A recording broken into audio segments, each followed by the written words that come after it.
আমার বাবা আল-রাফা ইসলামী ব্যাংকে চাকরি করেন। হুজুরদের কাছে শুনেছি ব্যাংকে চাকরি করা হারাম। এমত অবস্থা আমাদের করণীয় কি? আর আমার বাবার বিগত জীবন উপার্জিত সমস্ত আয় কি হারাম হিসাবে গণ্য হবে? বর্তমান সময়ে দাড়ি একদম ছেঁচে ফেলা, শেভ করা এবং দাড়ি রেখে তা কেটে এক মুষ্টি কম বা ছোট রাখার বিধান কি? অনেকে চেহারা পরিপাটি রাখার জন্য দাড়ি ছোটরা ছাঁটেন, এতে শরীয়তের দৃষ্টিকোণ থেকে গুনাহ হবে কিনা? আমি পালিয়ে বিয়ে করেছি, পরবর্তীতে আমাদের দুই পরিবার এটি মেনে নিয়েছেন, কিন্তু পালিয়ে বিয়ে করার সময় যখন বিয়ে পড়ানো হয় তখন কোনো সাক্ষী বা অভিভাবক সেখানে ছিল না।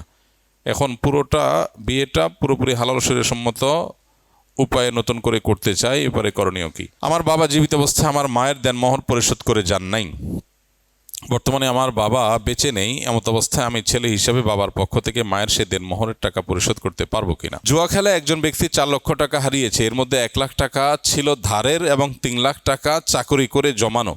এমত অবস্থায় প্রশ্ন হলো, সে যদি পরবর্তী জুয়া খেলার মাধ্যমে সে অন্তত 1 লাখ টাকাও ফেরত পায় এবং তা উঠায়, তবে কি তা তার জন্য হারাম হবে? এক ভাই লিখেছেন, আমি বিবাহিত, আমার স্ত্রীর প্রতি আমার মনে অনেক সন্দেহ জাগে, কিন্তু আমার স্ত্রী অনেক ভালো মানুষ এবং সবাই তাকে ভালো মানুষ হিসেবেই জানে,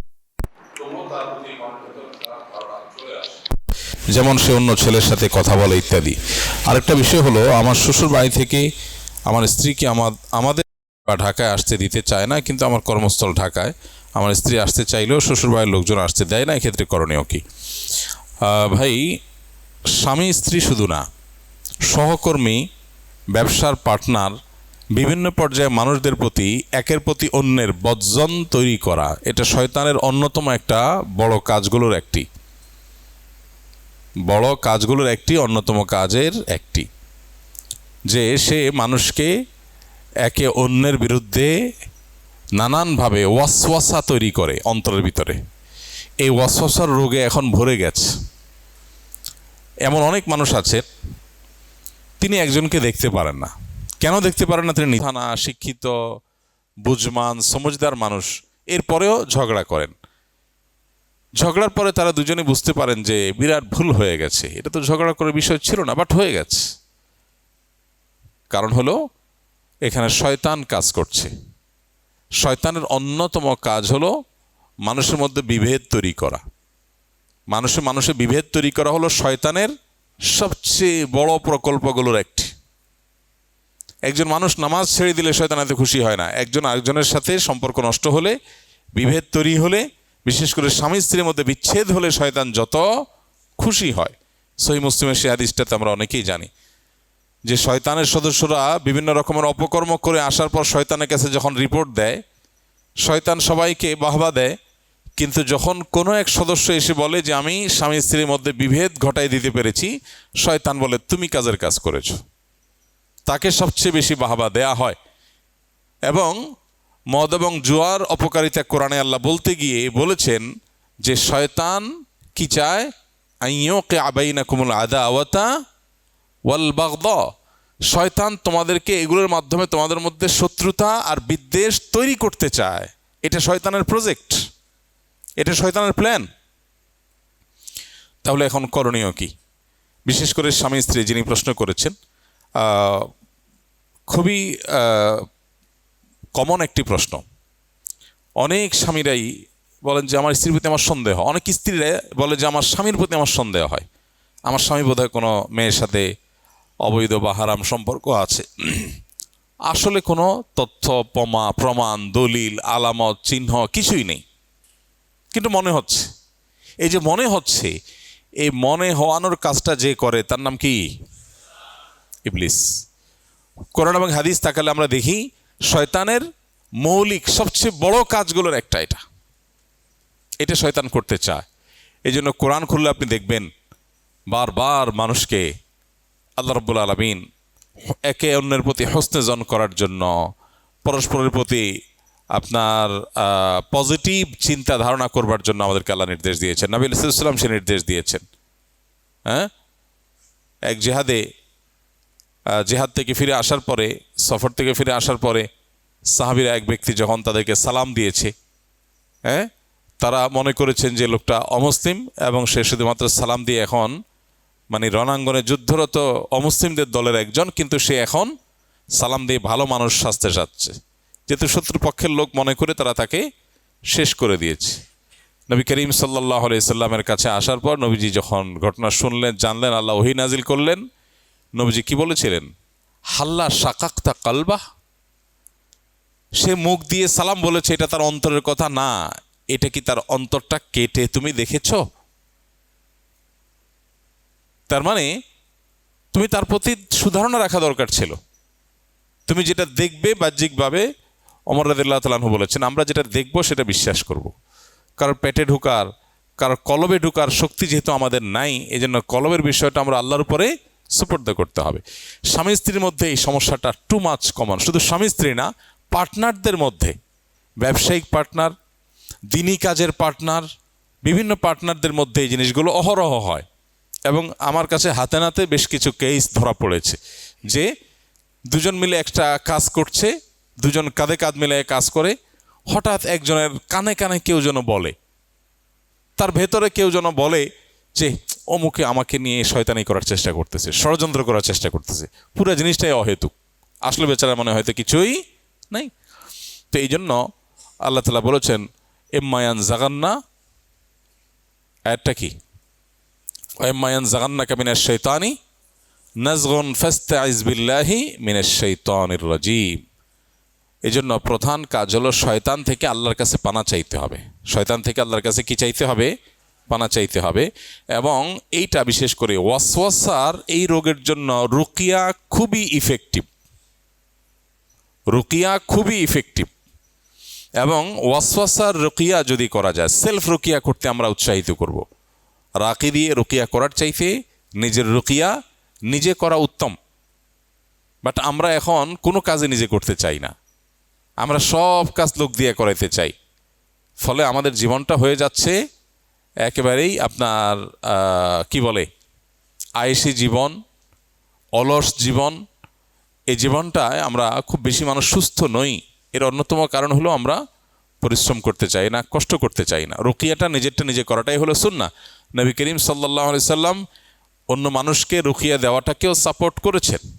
যেমন ও যে এক অভিযান শেষে সাহাবীরা ফিরছেন অথবা অভিযানে যাচ্ছেন, তো পথে কোনো একটা গোত্রের প্রধানকে সাপে দংশন করেছে। এক সাহাবীকে ডাকা হলো যে তোমাদের মধ্যে কেউ রাখি আছে কিনা, ঝাড়ফুঁককারী আছে কিনা। তিনি সূরা ফাতিহা পড়ে ফু দিয়েছেন, লোকটা ভালো হয়ে গেছে। তাহলে অন্যকে দিয়ে ফু দেওয়ানো, এটাও হাদিস দ্বারা সুসাব্যস্ত আছে। বাট নবীজি সাল্লাল্লাহু আলাইহি সাল্লাম আমাদেরকে উৎসাহ দিয়েছেন নিজের রুকিয়া নিজে করার জন্য। এখন কথা হলো কীভাবে জানবো, কীভাবে রুকিয়া করব? কোরআন তেলাওয়াত বিশুদ্ধ করে জানেন কিনা, বাস এটুকু যোগ্যতা থাকলেই হলো। এরপরে ওয়াসওয়াসা হয়, আরেকজনের প্রতি মনে বাজে চিন্তা আসে, তাহলে রুকিয়াগুলো লিখে আয়াতগুলো লিখে ফেলান। কোন আয়াতে আপনার কি বলে এটাকে ওয়াসওয়াসার রুকিয়া আছে, সে আয়াতগুলো তেলাওয়াত করেন। বাস রাকি আলাদা কোনো মন্ত্র জানে না যে রাকি পড়লে হবে, আপনি পড়লে হবে না, এটা ভুল ধারণা। মনে করি যে রাকি দিয়ে পড়াইলে বোধহয় কাজ বেশি হবে, না, এমন কোনো কথা নেই। নিয়ম মেনে কোরআনের আয়াত থেকে রুকিয়া আমরা যে কেউ করতে পারি। তো এইটার জন্য বিশেষ করে স্বামী স্ত্রীর মধ্যে বিভেদ তৈরি হলে রুকিয়া করা দরকার। এবং ওয়াসওয়াসা রুকিয়া ক্ষেত্রে খুব বেশি কার্যকর। আর আরেকটা প্রশ্ন করেছেন, স্ত্রীকে তার বাবার বাড়ির লোকজন স্বামীর বাড়িতে আসতে দেয় না। তো এই বিষয়গুলো আসলে এই ধরনের সংক্ষিপ্ত প্রশ্ন উত্তরে ক্লিয়ার হয় না। আসলে ফ্যাক্টটা কি, কেন আসতে দেয় না, আপনার এখানে আসার পরিবেশ নাই, কোনো অসুবিধা আছে কি না। কোনো যৌক্তিক কারণ ছাড়া যদি মা বাবা তার সন্তানকে, মেয়েকে বাধা দেয় স্বামীর বাড়িতে যেতে, সে মা বাবা আল্লাহর কাছে অবশ্যই দায়ী থাকবে। কিন্তু রিয়েল ফ্যাক্ট কি, কেন বাধা দেয়, কোনো যৌক্তিক কারণ আছে কি না, সেটা তো আমরা জানি না। যদি অযৌক্তিক কোনো কারণে বা কোনো গ্রহণযোগ্য কোনো ওজর ছাড়া বাধা দেয়, অবশ্যই তারা গুনাহগার হবেন। জুয়া খেলায় একজন ব্যক্তি 4 লক্ষ টাকা হারিয়েছে। এর মধ্যে 1 লাখ টাকা ছিল ধারের এবং 3 লাখ টাকা চাকরি করে জমানো। এমত অবস্থায় প্রশ্ন হলো, সে যদি পরবর্তী জুয়া খেলার মাধ্যমে সে অন্তত 1 লাখ টাকাও ফেরত পায় এবং তা উঠায়, তবে কি তা তার জন্য হারাম হবে? এইটাকে বলে খাসিরাত দুনিয়া ওয়াল আখিরাহ, ওয়াজালিকা হুয়াল খুসরানুল মুবিন। আহা, দুনিয়াও গেছে, আখিরাতও গেছে, টাকাও গেছে, আল্লাহও নারাজ হয়েছে। আল্লাহ রাব্বুল আলামিন আমাদেরকে হেফাজত করুন। ভাইরা আমার, আমরা হয়তো ভাইয়ের হালত শুনে হাসছি, আমরা এরকম কত অন্যায় করছি, কত গুনাহ করছি, হ্যাঁ, বেমালুম আমরা আল্লাহর নাফরমানি কাজ করে যাচ্ছি। আল্লাহ আমাকে, আপনাকে, আমাদের সবাইকে পরিপূর্ণ তাকওয়ার জীবন দান করেন। যে ভাই জুয়া নিয়ে প্রশ্ন করেছেন, এই জুয়ার সাথে শয়তানের সম্পর্ক অনেক গভীর। জুয়ার সাথে শয়তানের সম্পর্ক অনেক গভীর। আল্লাহ তাআলা কোরআনে কারীম কি বলেছেন? ইন্নামাল খামরু ওয়াল মাইসিরু ওয়াল আনসাবু ওয়াল আজলামু রিজসুম মিন আমালিশ শাইতানি ফাজতানিবুহ। শয়তানের নিকৃষ্ট কর্মকাণ্ডগুলোর মধ্যে থেকে একটা। এই জুয়া আজ আমাদের দেশে ফুটবল, ক্রিকেট, বিভিন্ন খেলার উপরে ভর করে আমাদের দেশে প্রবেশ করছে তরুণ সমাজের মধ্যে। এখন সাধারণ স্ক্রিনে খেলা দেখছে, সেখানে বাজি ধরছে টাকা দিয়া, ঘরে ঘরে, এলাকাতে এলাকাতে। এবং এটা এমনভাবে ব্যাধির মতো ছড়ায় যাচ্ছে যে এই ব্যাধি থেকে আমাদের তরুণ প্রজন্মকে রক্ষা করা খুবই কঠিন। এই সমস্ত খেলাধুলার উপরে ভর করে এই জুয়া সারা দেশে বিস্তৃতি লাভ করছে, তরুণদের মধ্যে বিস্তৃতি লাভ করছে, এবং মোবাইল অ্যাপের মাধ্যমে এটা ব্যাপকভাবে বিস্তৃতি লাভ করছে। অনলাইন জুয়া ব্যাপকভাবে বিস্তৃতি লাভ করছে। তো যে ভাই প্রশ্ন করেছেন তাকে বলবো, জুয়া খেলে যে টাকা চলে গেছে সেটা উদ্ধার করার জন্য আবার যদি নতুন করে জুয়া খেলেন, যে ঠিক আছে আগেরগুলো উদ্ধারের জন্য আমি খেলি, তো আগেরগুলো উদ্ধার হবে গ্যারান্টি কি? উদ্ধার হবে না হয়ে বরং আরও তো চলে যেতে পারে, কি বলেন? আর যদি উদ্ধার হয়ও কথার কথা, তো সেক্ষেত্রে শয়তান, যে শয়তানের কাজই হলো জুয়া খেলানো, জুয়ার সাথে শয়তানের নিবিড় সম্পর্ক আছে, সে আপনাকে উদ্ধারের পরে বলবে 1 লাখ উঠছে, আরও তো 3 লাখ আছে, উঠাও। এরপরে বলবে ঠিক আছে আর 2 কদম বাড়াও। প্রত্যেকবার কি আর ধরা খায় মানুষ? এবার হয়তো লাভ করবা। এই জন্য চক্র থেকে আর বের হওয়া যাবে না। আর শরিয়ার দৃষ্টিকোণ থেকে ওই যে টাকা চলে গেছে সেটা উঠানোর জন্য আর জুয়া খেলার কোনো সুযোগ নাই, পরিষ্কার হারাম হবে।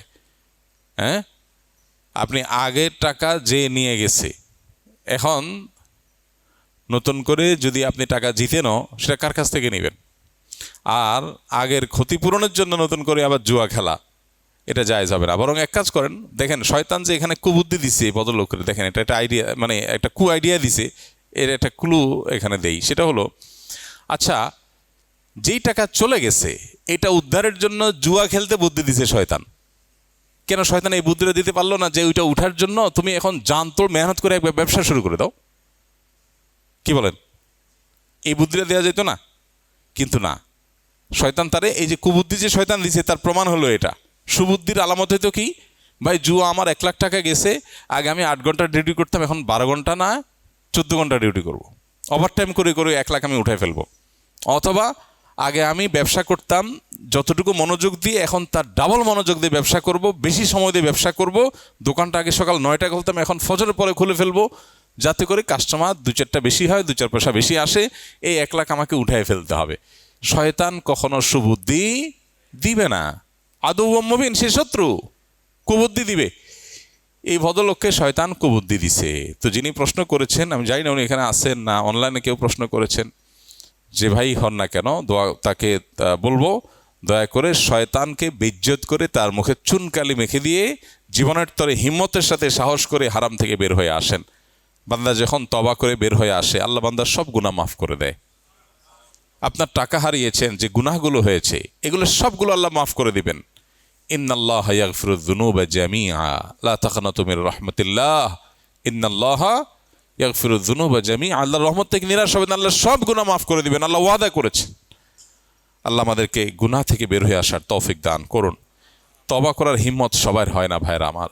সৎসাহস, 5তলা বিল্ডিং থেকে লাফ দেওয়া, এটা যতটা সৎসাহসের কথা, এর চেয়ে বড় সৎসাহসের কথা হলো একজন একটা হারামের সাথে জড়িত, তিনি এটা ছেড়ে দিয়েছেন, আল্লাহর ভয়ে ছেড়ে দিয়েছেন, আর সেদিকে ফিরেন নাই।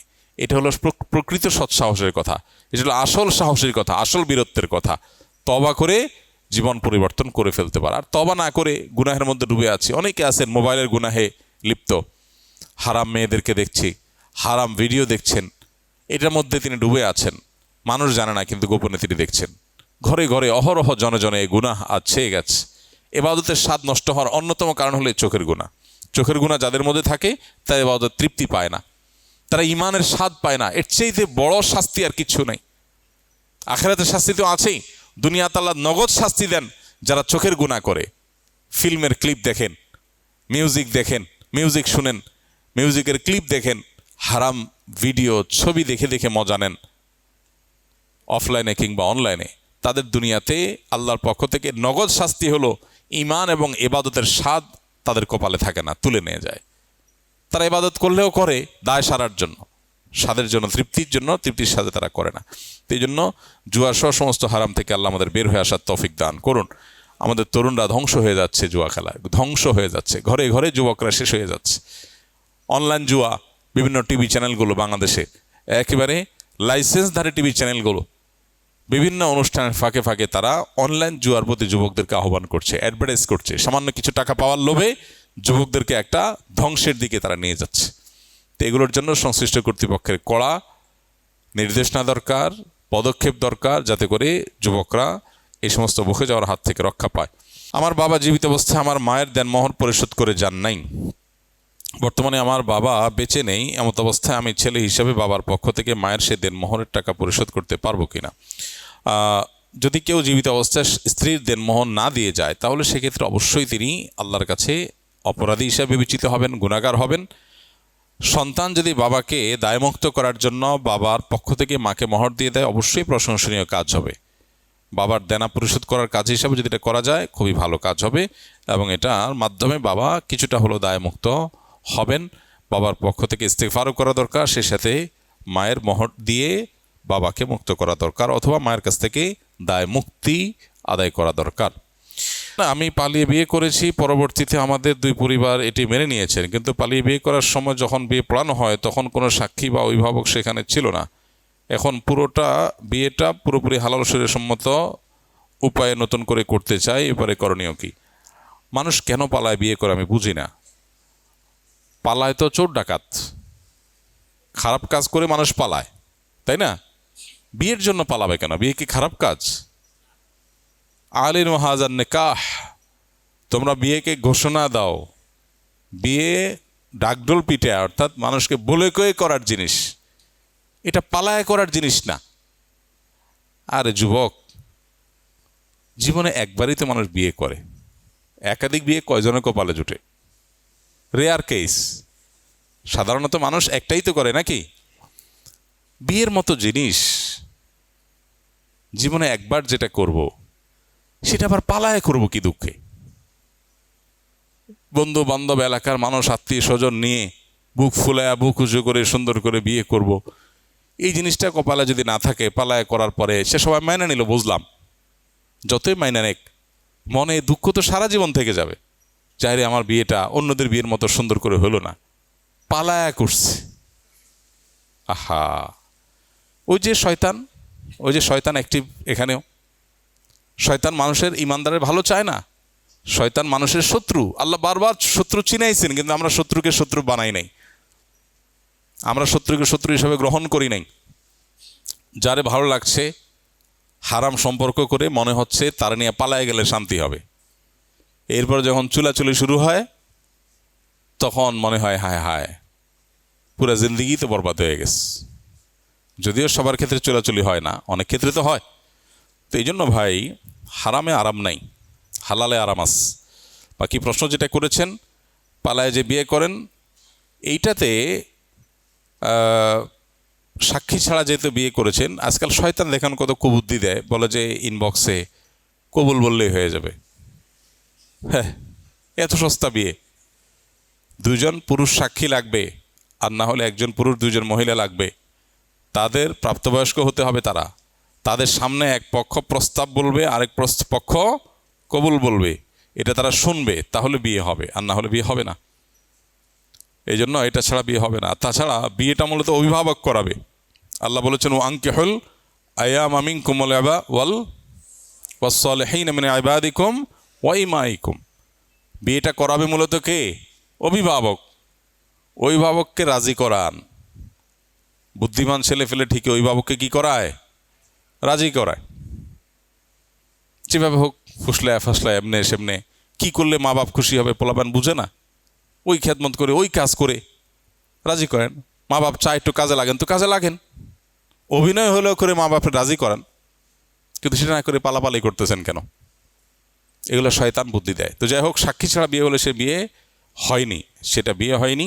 এখন নতুন করে, সম্পূর্ণ নতুন করে বিয়ে হতে হবে দুজন সাক্ষীর সামনে। যেহেতু উভয় পক্ষ রাজি হয়েছে আলহামদুলিল্লাহ, যাই হোক, বিয়ে করতে যাচ্ছেন, এটা তো ভালো। এখন তো নতুন রোগ দেখা যাচ্ছে, আমাদের জন্য নতুন হলেও উন্নত দেশগুলোতে পুরাতন। কারণ ফকির যত পুরাতন হয়, ভোগান্তিও তত পুরাতন। আমরা তো নতুন ফকির, অর্থাৎ নতুন করে ইসলাম ছেড়ে আধুনিক হওয়ার চেষ্টা করতেছি, আমাদের ভোগান্তি এখন নতুন করে হচ্ছে। আর যারা এগুলো আগে থেকে আমাদের আগের ফকির, হ্যাঁ, তাদের ভোগান্তি অনেক আগে থেকেই আছে। সেই ভোগান্তির নাম কি? সেটার নাম হলো বিবাহ ফোবিয়া। বিবাহ ফোবিয়া। আপনারা এটা বুঝবেন না। আমাদের স্কুলের ছেলেরা যারা দিন বুঝছে, আল্লাহ দিনের বুঝ দিছে, আল্লাহকে চিনছে, এরা এটা বুঝবে না। এরা অবিবাহিতরা বিয়ে করার জন্য অস্থির হয়ে অস্থির আছেন না সব। কিন্তু আজব কথা হলো, যুবক মানুষ, ছেলে হোক মেয়ে হোক, এখন বিবাহ ফোবিয়াতে ভুগছে। ঘরে ঘরে বিয়ে করতে চায় না। আমার কাছে গত সপ্তাহ, আগের সপ্তাহ জুমার দিনে একজন বড় মানুষ আসছেন। ছেলে বয়স 33 না 35 হয়ে গেছে, এখনো বিয়ে করতে রাজি না। সব করতে রাজি আছে, বিয়ে করবে না। কাহিনী কি? বলে যে ভয় লাগে। বহুত মেয়ে আস। না না, ভয় লাগে বলতে আপনারা যে ভয় লাগে মনে করে হেসে দিচ্ছেন, এটা সে ভয় না। এ ভয়টা কি? মানুষ এখন এত বেশি সেলফিশ হয়ে গেছে। স্যাক্রিফাইস এর শিক্ষা যে দিন দিয়েছে, দিন থেকে সরে গেছে, স্যাক্রিফাইস ভুলে গেছে। আমার আমার আমার। আরে ভাই, বিয়ে হলে মেয়েদের মধ্যে বহু মেয়েরা আছে বিয়ে বসে না। 30 বছর 25 বছর পার হয়ে গেছে, 35 বছর হয়ে যাচ্ছে, বিয়ে করে না। বাপ মা বলে বিয়ে করো, না না না এখন না, আরও পরে, না আমি বিয়ে বসবো না। কেন? কারণ সেও আতঙ্কিত। কেন আতঙ্কিত? কারণ হলো চিন্তা করে যে যার সাথে আমি আমার লাইফ পার্টনার হিসাবে সম্পর্ক গড়ব, যদি সে অমানুষ হয়, যদি সে খারাপ হয়। আর এত বেশি তথাকথিত ব্যক্তি স্বাধীনতা এত বেশি চর্চা হয়েছে যে এখন লাইফে আর কাউকে শেয়ার দিতে রাজি না। যে একটা মানুষ আমার জীবনে আসবে, এখন আমি যা খুশি করি, আরেকজন আসবে, তারে আবার জিজ্ঞেস করতে হবে, এসব হ্যাসেল নেই একে। আহা, আল্লাহ রাব্বুল আলামিন যাদেরকে দ্বীন দিয়েছেন, ঈমান দিয়েছেন, তাকওয়া দিয়েছেন, যারা চরিত্রকে হেফাজত করে, অবশ্য চরিত্র যারা নষ্ট করে ফেলে এদের জীবনে আবার এগুলোর কোনো ভ্যালু ট্যালু নেই। হ্যাঁ, এই জন্য হুজুরদেরকে দেখবেন বউদেরকে মহব্বত একটু বেশি করে। যেই কোনো হুজুর দেখবেন একটু বউদের প্রতি মহব্বত একটু বেশি। কারণ কি? ভালোবাসা যা ছিল সব জমায় রাখছে বউয়ের জন্য। আর বাকিরা স্কুল লাইফে বিলাইছে 2-4 জন রে, কলেজ লাইফে বিলাইছে 2-4 জন রে, ভার্সিটিতে গিয়ে রাস্তা রাস্তা বিলাইছে, প্রতি ইয়ারে ইয়ারে একটা একটা করে চেঞ্জ করছে। ওর ভালোবাসার পুঁজি যা ছিল এগুলা বিলাইতে বিলাইতে বিলাইতে বিলাইতে, আমি সবসময় বলি এটা হলো সফট ড্রিঙ্কসের ঝাঁজের মতো। সফট ড্রিঙ্কসের ঝাঁজ, বোতল খুলছেন, একবার ঢালছেন, আবার বন্ধ করছেন, আবার খাইছেন, আবার বন্ধ করছেন, এরপরে ওটা ঝাঁজ থাকে? থাকে না। এই জন্য ফিলিংস নাই। আর যারা চরিত্রকে হেফাজত করে, আল্লাহ নির্দেশ করেছেন না হারাম পাত্রে দেখা যাবে না, কন্ট্রোল করে। দেখেন, আল্লাহ তাআলা নেচার অনুযায়ী আমাদেরকে চলতে বলেছেন। আল্লাহ তাআলা যে প্রকৃতি দিয়ে সৃষ্টি করেছেন, সে প্রাকৃতিক সৃষ্টি যদি আমরা সেটাকে সেভাবে রাখি, কি হবে? সকল ভালোবাসা বুকে জমাট থাকবে। কারণ আমি তো কোথাও অপাত্রে ভালোবাসা দেই নাই। এবার সে জীবনে যারেই পাবে তার হাতে বায়াত হয়ে যাবে, মুরিদ হয়ে যাবে তার হাতে। বুঝেন নাই? বউ যা বলবে তা, বউ স্বামী যা বলবে। কারণ 2 নম্বরই করতে করতে করতে হায়া লজ্জা সম্ভ্রম কমে গিয়ে ওইটা হয়ে যায় হলো বেশি শেয়ানা। আর যখন হায়া লজ্জাটা থাকে তখন বেশি সিহানা থাকে না। ফলে কি হয়? ভালোবাসাটা হয় প্রগাঢ়, ভালোবাসাটা হয় একেবারে ফ্রেশ। যত বেশি সিয়ানা ভালোবাসায় তত খাদ, যত বেশি সরল ভালোবাসা তত নিখুঁত। যাক, কোথায় ছিলাম? পালিয়ে বিয়ে করা। তো এই জন্য পালায় বিয়ে না করে বা হারাম সম্পর্ক না করে সম্পর্ককে হালাল সম্পর্কের জন্য অপেক্ষা করতে হবে। আল্লাহ আমাদের তৌফিক দান করুন। যেটা বলছিলাম যে বিবাহ ফোবিয়া এখন ঘরে ঘরে। আরে ভাই, আপনি বিয়ে করলে একজনের সাথে, তার সাথে অনেক কিছু শেয়ার করতে হবে, বুঝলাম লাইফের মধ্যে আরেকজন আসবে, আপনার কাছে খারাপ লাগে কাজ করছে। আল্লাহ তাআলা তো এইটাকে এমন নিয়ামত দিয়েছেন যে আল্লাহ বলেছেন লিতাসকুনু ইলাইহা। আদম আলাইহিস সালামের জন্য হাওয়াকে সৃষ্টি করেছেন কেন? তার কারণ আল্লাহ দর্শাচ্ছেন, কারণ বর্ণনা করছেন যে লিতাসকুনু ইলাইহা, তার কাছে গেলে যাতে তোমার মনটা প্রশান্ত থাকে, যারা হালাল সম্পর্ক করেছেন, আমরা যারা মুসলমান আলহামদুলিল্লাহ, সাবকন্টিনেন্টের মুসলমান তো বটে, হিন্দুদের মধ্যেও আছে যারা রিলিজিয়াস, সেই মানুষগুলোর মধ্যে দেখবেন যে বাসা থেকে বাইরে থেকে বাসায় যাওয়ার জন্য অস্থির, কখন বাসায় যাবে, বউ বাচ্চার মুখ দেখবে, তাদের সাথে বসবে, একসাথে খাবে, হ্যাঁ, একসাথে সময় কাটাবে, এটার জন্য অস্থির ব্যাকুল। আর এখন এই পশ্চিমা দুনিয়া তো বটে, পশ্চিমা দুনিয়া তো ভরে গেছে ঘরে ঘরে, কোনো ছেলে মেয়েরা বিয়ে করতে চায় না। কেন বিয়ে করতে চায় না? সবচেয়ে বড় কথা হলো ফাও পাইলে বিয়ে করার দরকারটা কি? মেয়েদেরকে অধিকার করার নাম দিয়ে তাদের একটা বয়স পর্যন্ত ডিমান্ড থাকে, এরপর আর ডিমান্ড থাকে মানুষের জীবনে? আর পারিবারিক যে শিক্ষা, পারিবারিক যে জীবন ইসলাম আমাদেরকে ধারণ করতে বলেছে, এই পারিবারিক জীবনের সুফল কি? আস্তে আস্তে আস্তে আস্তে আস্তে আস্তে মেয়েরা যখন বৃদ্ধ হতে থাকে তাদের মূল্য কমে না বাড়ে? পারিবারিক ব্যবস্থাপনার মধ্যে জীবনে মূল্য তাদের, সাধারণত সন্তান অমানুষ কুলাঙ্গার হলে ভিন্ন কথা, বাকি সাধারণত তো এটা হয় না। সাধারণত কি হয়, যখন বাচ্চা কাচ্চা বড় হয়, নাতি নাতনি হয়, আস্তে আস্তে তার কদর করার মানুষের সংখ্যা আরও বাড়ে। তো দিন আমাদেরকে, ইসলাম আমাদেরকে এই পারিবারিক ব্যবস্থার মধ্য দিয়ে যেতে বলেছে। আর শয়তান এটা চায় না, সে পরিবার ভাঙতে চায়, পরিবার ব্যবস্থাকে ধ্বংস করতে চায়। এই জন্য যুবকদের মধ্যে, যুবকদের মধ্যে ভয় ঢুকে দিছে, আরে ভাই, লাইফ পার্টনার যদি খারাপ হয় তো সাফার করবেন, সবর করবেন, সবর করবেন, সবর করলে তো আল্লাহর কাছে আপনি আজর এবং বিনিময় পাবেন। এত ভীতু কিভাবে দুনিয়া জয় করবে, যে ঘরটা জয় করার সাহসটুকু নাই, এ তো ভীতু। আল্লাহ তাআলা আমাদেরকে হেফাজত করুন। যুবকদের মধ্যে ব্যাপকভাবে এই বিবাহ ভীতি পশ্চিমাদের মতো ঢুকে গেছে, কারণ যে লাইফ আপনি লিড করছেন এটার অবশ্যম্ভাবী পরিণতি সেটা। বর্তমান সময়ে দাড়ি একদম ছেঁচে ফেলা, শেভ করা এবং দাড়ি রেখে তা কেটে এক মুষ্টি কম বা ছোট রাখার বিধান কি? অনেকে চেহারা পরিপাটি রাখার জন্য দাড়ি ছোট ছাঁটেন, এতে শরীয়তের দৃষ্টিকোণ থেকে গুনাহ হবে কিনা? ভাই, দাড়ি লম্বা করার নির্দেশ নবীজি দিয়েছেন, আফুল্লোহা আর খুল্লোহা, তিনি বলেছেন তোমরা দাড়িকে ছেড়ে দাও, দাড়িকে ছেড়ে দাও। এই জন্য দাড়ি লম্বা করতে হবে। এবং সারা বিশ্বের 4 ইমাম সহ প্রসিদ্ধ যত ইমাম, যত স্কলার আছেন, বিশেষ করে মুতাকাদ্দিমিন, মুতাআখিরিন, ফুকাহা একরাম, তাদের কারোর মতেই দাড়ি আপনার এক মুষ্টির নিচে কাটার অনুমতি নেই। অনেকে তো এক মুষ্টির পরেও কাটতে নিষেধ করেন। বাকি অনেক সাহাবা একরাম, সহিহ বুখারীতে হাদিস রয়েছে যে কোন সাহাবী দাড়িতে এক মুষ্টি ধরে অতিরিক্ত অংশ কাটতেন। একাধিক সাহাবী থেকে, সম্ভবত আবু রাদিয়াল্লাহু তাআলা আনহু, আব্দুর ওমর রাদিয়াল্লাহু তাআলা আনহু, বেশ কয়েকজন সাহাবী থেকে এটি বর্ণিত আছে। ফলে এক মুষ্টির নিচে কাটার, এক মুষ্টির কম রেখে তারপরে কাটার কথা কোনো সাহাবী থেকে, কোনো সালাফ থেকে বর্ণিত হয়নি। এই জন্য উচিত হলো পুরোটা রাখা। বাকি হ্যাঁ, কেউ যদি পুরোটা রাখতে না পারেন তাহলে সে যতটুকু রাখেন ততটুকু রাখলে সেটাকে অ্যাপ্রিসিয়েট করা উচিত। এতটুকু আর রেখে লাভ কি, এটা বলা উচিত না, কারণ এতটুকুর পরে আস্তে আস্তে সে হিম্মত করে হয়তো বড় করবে। আমরা স্কিল প্রশিক্ষণের ক্ষেত্রে যেসব সফটওয়্যার ব্যবহার করি সেগুলো তো ক্র্যাক ভার্সন, যেগুলোতে সফটওয়্যারের মূল মালিকের অনুমতি থাকে না। এগুলো এবার ব্যবহার করা কি জায়েজ আছে?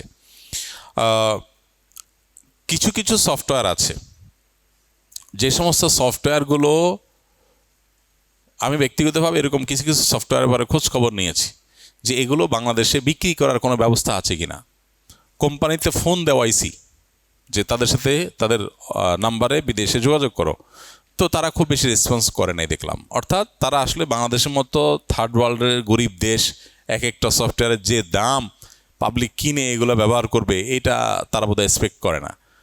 তো সবাই ক্র্যাক ব্যবহার করে, তারা জানে, তো তারা তো অরিজিনালটা বেচার সিস্টেম রাখবে, সেটাও রাখে নাই। কোনো সফটওয়্যার, সবগুলো না, অনেক সফটওয়্যার তো বেশ আছে, কিন্তু কিছু কিছু সফটওয়্যার আছে যেগুলো বাংলাদেশে বিক্রির সিস্টেমই তারা ওইভাবে, বাংলাদেশে তাদের বিক্রি বলতে তাদের সার্ভিস আর কি, সার্বিক যে সার্ভিস, এগুলোর উপর তাদের আগ্রহ নাই। আমি একাধিকবার ফোন করায় দেখছি যে না, ওরকম আগ্রহ নাই। এবং এই অবস্থা দেখে বোঝা যায় তারা এই ক্র্যাক ভার্সনকে মেনে নিয়েছে যে ঠিক আছে, গরিব দেশ করুক, এই যদি হয় তাহলে এটা জায়েজ আছে। কথা বুঝে আসছে? আরেকটা হলো না, কন্ট্রোল করতে পারতেছি না, কি করব, বাধ্য হয়ে ছাড় দিছি, সেটা হলো জায়েজ হবে না। আমি আমার বাসায় যে কম্পিউটার ব্যবহার করি আলহামদুলিল্লাহ, সেখানে উইন্ডোজ অরিজিনালটা দেওয়া, দাম একটু বেশি গেছে, তারপরেও সেটা দিয়ে আমি অরিজিনালটাই ব্যবহার করি। বাট যদি ওই যে বললাম, ক্র্যাকটার প্রতি মৌন সমর্থন বোঝা যায় প্রতিষ্ঠানে, যে তারা আসলে এটা নিয়ে তাদের কোনো মাথা ব্যথা নাই, তারা এটা নিয়ে খুব বেশি আগ্রহ দেখায় না, তাহলে মৌন সমর্থন থেকে যদি বোঝা যায় যে মালিক পক্ষ তাদের অনুমোদন আছে, তাহলে এটা ব্যবহার করতে অসুবিধা নাই। আর না হলে ঠিকই ক্র্যাক হলে সেটা ব্যবহার করা জায়েজ হবে না। আমি একজন ডিপ্লোমা ইঞ্জিনিয়ারিং এবং ঠিকাদারি প্রতিষ্ঠানে চাকরি করি। সরকারি কাজগুলো বাস্তবায়নের সময় সাইট ইঞ্জিনিয়ার বা কর্তৃপক্ষের নির্দেশে যদি কাজের মান ঠিক না রাখা হয়, স্পেসিফিকেশন অনুযায়ী কাজ না করা হয়, তবে আমার চাকরি বা বেতনের টাকা কি হারাম হবে? আপনি যে কাজটা করছেন সাইট ইঞ্জিনিয়ার হিসাবে, আপনি যদি সঠিক রিপোর্ট দেন, যা হচ্ছে তার রিপোর্ট দেন, এরপরে তার উল্টাপাল্টা করে তার দায় আপনার আল্লাহর কাছে তার দায় তাদের। কিন্তু আপনি যদি রিপোর্টে ভুল করেন বা আপনি যদি তাদের অন্যায় কাজে সহযোগিতা করেন, তাহলে জায়েজ হবে না, সেটা যে কোনো যুক্তিতেই। আমি জানতে চাচ্ছি, যারা যত বেশি কোরআনের আয়াত মুখস্থ থাকবে, যার যত বেশি কোরআন আয়াত মুখস্থ থাকবে, জান্নাতে তত উপরের স্তরে যাবে, এই কথাটা কি সত্য? না, এইভাবে হাদিসে অবশ্য আসে না। হাদিসে আসছে কি, যে দুনিয়াতে যারা কোরআনে কারিমের তিলাওয়াত করবে, কোরআন অনুযায়ী জীবন গড়বে, আখিরাতে তাদেরকে বলা হবে ইকরা ওয়ারতাকি কামা আনতা তুরাত্তিলু ফিদ দুনিয়া, তুমি তেলাওয়াত করো আর তোমার মর্যাদা উপরে ওঠাও। যত আয়াত তেলাওয়াত করতে করতে যেখানে গিয়ে থামবে, তোমার মর্যাদা তত দূর যাবে। যতগুলো আয়াত পড়বে তত দূর মর্যাদা যাবে, তত স্টেপ তুমি বেশি সম্মানিত হবে। তো দুনিয়াতে যারা কোরআন অনুযায়ী জীবন গড়বে, কোরআন বুঝবে, কোরআনের সাথে সম্পর্ক নিবিড় করবে, তাদেরই মর্যাদা হবে। বাকি আমাদের আজকাল কোরআনের সাথে সম্পর্ক একেবারেই নাই, সোশ্যাল মিডিয়া ইত্যাদিতে কারণে কোরআনকে আমরা সময় দিতে পারি না। আল্লাহ তাআলা আমাদেরকে তৌফিক দান করুন, আমরা যেন চেষ্টা করি। আমি হানাফি মাযহাবের অনুসরণ করি। আমি যদি বুকে হাত বাঁধি এবং সবাই মিলে একসাথে সম্মিলিত মোনাজাত না করি, তাহলে কি আমি হানাফি মাযহাব থেকে বের হয়ে যাব? এ বিষয়ে আবু রহমতুল্লাহ কি কোনো মন্তব্য করেছেন? এটি আমার জানার জন্য খুবই জরুরি। ভাই, সম্মিলিত মোনাজাত করার নির্দেশনা তো হানাফি মাযহাব দেয় নাই যে সম্মিলিত মোনাজাত করতে হবে, এ কথা তো হানাফি মাযহাব বলেনি। অতএব এটা না করলে, সম্মিলিত মোনাজাত না করলে হানাফিয়ত ছুটে যাবে না। বুঝে আসছে কথা? আর যদি বিচ্ছিন্ন কোনো মাসআলায় কোনো ভিন্ন মতের উপরে কেউ আমল করে ফেলে, তো এতেও তার হানাফিয়ত ছুটে যাবে না। তবে এটা যেন আবার খেয়াল খুশি মতো না হয় যে একটা মাসালা এখানে আমল করলাম আর একটা ওইখানে আমল করলাম। শয়তান অনেক সময়, যে শয়তান তো বিভিন্নভাবে আমাদেরকে ধোকা দেয়, একটু আগে বলছিলাম না, এটা এক প্রকারের ধোকা, যে শয়তান আমাকে সুবিধাবাদী করে দেয়, অনেক সময় সুবিধাবাদী করে দেয়। আমাদের কাছে যখন মানুষ মাসালা জিজ্ঞেস করতে আসে তালাকের, 3 তালাকের, তো আমরা জিজ্ঞেস করি যে আপনি হানাফি না গায়রে হানাফি? কারণ দেখা যায় যে যখন বিয়ে করে আসে বাবা মার অনুমতি ছাড়া, পালায় বিয়ে আর কি, আয়শা বিয়ে করে, তো হানাফি মাযহাব অনুযায়ী অভিভাবকের অনুমতি না থাকলেও প্রাপ্তবয়স্ক হয়ে গেলে বিয়ে হয়ে যাবে, তাই না? এখন যদি আহলে হাদিস হয় আর এই মাসালা কোন হানাফি আলেমের কাছে জিজ্ঞেস করতে আসে, তাহলে বুঝতে হবে ডাল মে কুছ কালা হ্যায়, সে হানাফি মাযহাবের সুবিধাটা নিতে আসছে। আবার যদি কোনো হানাফি তালাক বউরে একসাথে 3টা মেরে দিয়া কোনো আহলে হাদিস আলেমের কাছে ফতোয়া নিতে গেছে, তাহলে বুঝতে হবে ডাল মে কুছ কালা হ্যায়, কুছ নেই পুরাই কালা হ্যায়। তুমি তালাক মারছো 3টা, প্র্যাকটিস করো হানাফিয়ত, কিন্তু যাচ্ছ আহলে হাদিস আলেমের কাছে কেন? কারণ জানো ওখানে 3 তালাকে 1 তালাক, সুবিধাটা নিতে গেছে। তো এই জন্য আমি জিজ্ঞেস করি, এইসব মাসালা আসলে আমি জিজ্ঞেস করি যে কোনো সুবিধা নিতে আসছে কিনা চান্দু। অনেক সময় স্বীকার করতে চান না, না এই তো কি আপনি নামাজকে আপনি পড়েন, কোন ওলামাকে, কোন আলেমদেরকে ফলো করেন, আস্তে আস্তে তাকে প্রশ্ন করলে বের হয়ে আসে। তো এরকম করলে সেটা নফসের পূজা হবে, সেটা যেন না হয়। আহলে কোরআন অনুসারী যারা হাদিসের পুরোপুরি অস্বীকার করে, তাদের সাথে আমাদের কিরূপ আচরণ করা উচিত? পরিবারের কেউ যদি এদের অনুসারী হয়, তবে তার মৃত্যুর পর কীভাবে জানাজা পড়ব? আমি এয়ারপোর্টে একবার কোনো এক দেশে যাচ্ছিলাম, তো লাউঞ্জে বসা একজন চিকিৎসক আসলেন, এসে খুব মন খারাপ করে বললেন যে আমার মা 5 ওয়াক্ত নামাজ পড়তেন, খুব আল্লাহওয়ালা ছিলেন, হঠাৎ করে আমার মা নামাজ কালাম তো ছাড়ছেন, এখন এমন অবস্থা যে আমার মার ইমান আছে কিনা আমার সন্দেহ, বৃদ্ধ মানুষ। তো বললাম কাহিনী কি? পরে যা বুঝলাম যে তিনি এই তথাকথিত আহলে কোরআন, মূলত যারা মুনকারে হাদিস অস্বীকারী, এদের পালায় পড়ছে। নাস্তিক্যবাদ মুনকারে হাদিস বা হাদিস অস্বীকারীদের ঘাড়ে সওয়ার হয়ে মুসলমানদের ইমান হরণ করছে। এটা কোনো আপনার ষড়যন্ত্র থিওরি তত্ত্ব না, এটা একদম প্রমাণিত বিষয়। একটা ভিডিও, খুব পরিচিত এক ইসলাম বিদ্বেষী, মুসলিম বিদ্বেষী, তার সাঙ্গপাঙ্গদের সাথে এটা নানাভাবে প্রচারিত হয়েছিল। বলছিল যে মুসলমানদেরকে আসলে ইসলামের বিরুদ্ধে বললে তাদেরকে বিভ্রান্ত করা কঠিন, ইসলামকে বাইর করা কঠিন, আরও শক্ত হয়ে যায় তারা। তাহলে কি করতে হবে? তাদেরকে বলো না হাদিস মানা লাগবে না, কোরআন মানতে হবে শুধু, তাহলে অটোমেটিক সে বেরোয় চলে আসবে। এখন এটা বড় বড় শিক্ষিত মানুষদের মধ্যেও ব্যাপকভাবে ধরা দিয়েছে। তারা হাদিস অস্বীকার করে, অনেকে আবার ডাইরেক্ট অস্বীকার করে না, বলে না কোরআনের সাথে যেগুলো মিলে সেগুলো মানি, যেগুলো কোরআনের সাথে মিলে না সেগুলো মানি না। তো কোনটা মিলে কোনটা মিলে না এটা বোঝার ক্ষমতা তোমার হয়েছে ভাই? তোমার কাছে তো অনেক কিছুই মনে হবে গরমিল, কারণ তোমার আরও গভীর জ্ঞান না থাকার কারণে গরমিল মনে হবে। তো এই জন্য আহলে কোরআন যদি কেউ এই পর্যায়ে যায় যে হাদিসকে টোটালি অস্বীকার করে এবং হাদিসের হুজ্জিয়তকে অস্বীকার করে, তাহলে সে বেঈমান এবং কাফির, ইসলাম থেকে খারিজ হয়ে যাবে। কারণ সে এমন একটা জিনিসকে অস্বীকার করেছে যেটা স্বতঃসিদ্ধভাবে প্রমাণিত। হুজ্জিয়তে হাদিস, হাদিসের প্রামাণ্যতাকে অস্বীকার করা, এটা দ্বীনকে অস্বীকার করার শামিল। শুধু কোরআনে কারীমের অনুযায়ী আমি আমল করবো, নবী সাল্লাল্লাহু আলাইহি ওয়াসাল্লাম নিজে ভবিষ্যদ্বাণী করেছেন। একটা সময় আসবে যারা বড় বড় আরামের কেদারায় বসে বসে বলবে যে আমরা কোরআনে যা পাইছি এটার উপর আমল করবো, এর বাইরে আর কিছুর দরকার নেই। এটা ভুল। কোরআন এবং হাদিস, নবীজি বলেছেন তারাকতু ফিকুম আমরাইন কিতাবাল্লাহি ওয়া সুন্নাতুর রাসূলি। আল্লাহ তাআলা কোরআনে বলেছেন যে আপনার প্রতি আমি জিকির নাজিল করেছি লিতুবাইয়িনা লিন-নাসি মা নুযিলা ইলাইহিম। আয়াতের সব প্রথম অংশ কি? ইন্না আনজালনা ইলাইকা যিকরা লিতুবাইয়িনা লিন-নাসি মা নুযিলা ইলাইহিম। আপনার প্রতি এই কোরআন নাজিল করেছি কেন? দেখুন আল্লাহ বলেছেন, খুবই গুরুত্বপূর্ণ, হে রাসূল আপনার প্রতি কোরআনটা কেন নাজিল করলাম? যেন লিতুবাইয়িনা লিন-নাস মা নুযিলা ইলাইহিম, কোরআনে যা নাজিল হয়েছে আপনি যেন মানুষকে তার ব্যাখ্যা করে দিতে পারেন, এই জন্য আপনার প্রতি নাজিল করা হয়েছে। নাহলে তো আসমান থেকে জিবরিল কোরআন নিয়ে এসে রেখে যেতে পারতো। অল্প অল্প করে নাজিল করেছে, অল্প অল্প ব্যাখ্যা করেছেন, প্র্যাকটিস করেছেন, আবার একটু আসছে। তো আল্লাহই বলছেন যে আপনার প্রতি নাজিল করার উদ্দেশ্য হলো আপনি যেন ব্যাখ্যা করে মানুষকে বুঝাই দিতে পারেন। তাহলে নবীজি ব্যাখ্যা করে বুঝাই দিবেন, এটা পার্ট অফ ওহি, এটা ওহির একটা অংশ।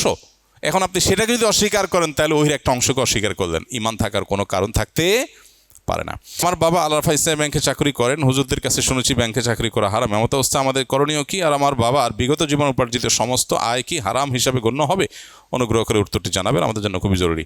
ভাই, সুদি কোনো লেনদেন হলে, সেই লেনদেনের সাথে কোনোভাবে জড়িত হলে, সেখানে চাকরি করলে সেটা হারাম হবে, এতে কোনো সন্দেহ নেই। ইসলামী ব্যাংকগুলো সন্দেহের ঊর্ধ্বে নয়, নানান কারণে সেখানে সন্দেহ আছে। নবীজি বলেছেন আল হালালু বাইয়িন ওয়াল হারামু বাইয়িন, হালাল স্পষ্ট, হারামও স্পষ্ট। ওমা বাইনাহুমা উমুরুন মুশতাবিহাত, এর দুইয়ের মাঝে কিছু বিষয় আছে যেগুলো সন্দেহপূর্ণ। তো যে সমস্ত ব্যাংকগুলো ইসলামী ব্যাংক, সেগুলো পরিপূর্ণ ইসলামী ব্যাংকিং প্র্যাকটিস করতে পারা নিয়ে কনফিউশন অনেক সময় তৈরি হয়। সেগুলো অবশ্যই অন্য 10টা সুদী ব্যাংকের মতো নয় যে সেগুলোকে আমি বলে দিব যে এটাও হারাম, না। তবে বলতে পারি যে সন্দেহের ঊর্ধ্বে ওঠার মতো কোনো প্রফেশন যদি থাকে সেটাতে যাওয়ার চেষ্টা করা দরকার। মুস্তাবাহাত এর বাইরে ওমরে মুস্তাবাহাত বা সন্দেহপূর্ণ বিষয়ের ঊর্ধ্বে ওঠা দরকার। বাট এটা করলে কেউ হারামে লিপ্ত হয়েছে বা সে হারাম উপার্জন করেছে এরকম বলা কঠিন, এরকম বলার সুযোগ নাই। তবে তাকওয়ার দাবি হবে বিকল্প কোনো নিষ্কলুষ এবং সন্দেহের ঊর্ধ্বে ওঠার মতো প্রফেশনে যাওয়ার। যদিও দুনিয়াটা খুবই সংকীর্ণ, খুব বেশি সুযোগ আমাদের হাতে নেই। আমি একজন সাধারণ মানুষ, নন আলেম এবং বিবাহিত। শ্বশুরবাড়িতে গেলে আমার স্ত্রীর মা, দাদি, নানি, ফুফু প্রমুখের সাথে সুন্দরভাবে কথা বলার চেষ্টা করি, কিন্তু এর বাইরে অন্য কোনো গায়রে মাহরাম নারীর সাথে কথা বলতে আমার বিবেকে বাধা দেয় এবং আমি তাদের সালাম দিই না। যার কারণে শ্বশুরবাড়ি আত্মীয় স্বজন আমাকে নিয়ে নানা রকম নেতিবাচক মন্তব্য করেন। এমনকি স্ত্রী, বড় বোনও অন্যদের সাথে কথা না বলার কারণে আমার স্ত্রীও মন খারাপ করেন এবং অনেক কথা শোনান। তাদের সাথে আমার আচরণ কেমন হওয়া উচিত? হাসি মুখে কথা বলা জায়েজ হবে কি না? ভাই, প্রথম কথা হলো, এটা তো কিয়ামতের আলামত। কারোর স্ত্রীর সাথে, কারোর বোনের সাথে একজন মানুষ যিনি তার মাহরাম না, এরকম মানুষ তার দিকে তাকায় কথা বলে না, তার সাথে হাসি মুখে কথা বলে না, পর্দা মেনটেন করে, এর জন্য সে মাইন্ড করে, এর চাইতে আশ্চর্যের, এর চেয়ে বড় দুঃখের কথা আর কি আছে? একজন নারীর দিকে তাকায় তার সাথে হাসি মুখে কথা না বলার মানে তাকে রেসপেক্ট করা, তাকে অপমান করা নয়। আমরা মনে করি যে এতে মনে হয় সে অপমানিত হয়। তার দিকে দেখে মুসকে মুসকে হেসে সুন্দর সুন্দর কথা বলল আর মনে মনে মন কেলা খাইল, এটা কি রেসপেক্ট হলো? যারা মাইন্ড করেন তারা নিজেরা তো, যারা পুরুষদের কথা বলছে, যারা পুরুষ হিসেবে তারা তো বুঝেন যে পরনারীর সৌন্দর্য অবলোকন করার পর তাদের মনোজগতে কি চিন্তা আসে, নাকি তাদের কোনো চিন্তা আসে না, কোনো ফিলিংস নাই, এরকম কিনা? এরকম হলে তো ডাক্তার দেখানো দরকার। আর যদি সেরকম না হয় তাহলে বোঝা দরকার যে আরেকজন যখন দেখছে না তিনি তো রেসপেক্ট করে দেখছেন না। সবচেয়ে বড় কথা আল্লাহর বিধান। তো এটা পরিবারের লোকদেরকে আত্মীয়স্বজনকে বোঝানো দরকার। আর আপনি বউয়ের ফুফুর সাথে দেখা দেন না, বউর সাথে ফুফুর সাথে দেখা দেওয়া জায়েজ নাই, বউয়ের খালার সাথে ফুফুর সাথে দেখা দেওয়া জায়েজ নেই। হ্যাঁ, শ্বশুর শাশুড়ি তাদের সাথে আপনি দেখা দিতে পারেন। আর দাদি নানি সাধারণত তারা বৃদ্ধ হয়ে থাকেন, তাদের সাথে দেখা দিতে পারবেন, আর এমনিও দেখা দিতে পারবেন। এর বাইরে আপনি ফুফুর সাথে খালার সাথে দেখা দিতে এমনিই পারবেন না। তাদেরকে বুঝাবেন দিন না থাকার কারণে অবস্থা হয়েছে, দিন যদি থাকতো তাহলে সেক্ষেত্রে অবস্থা হতো না।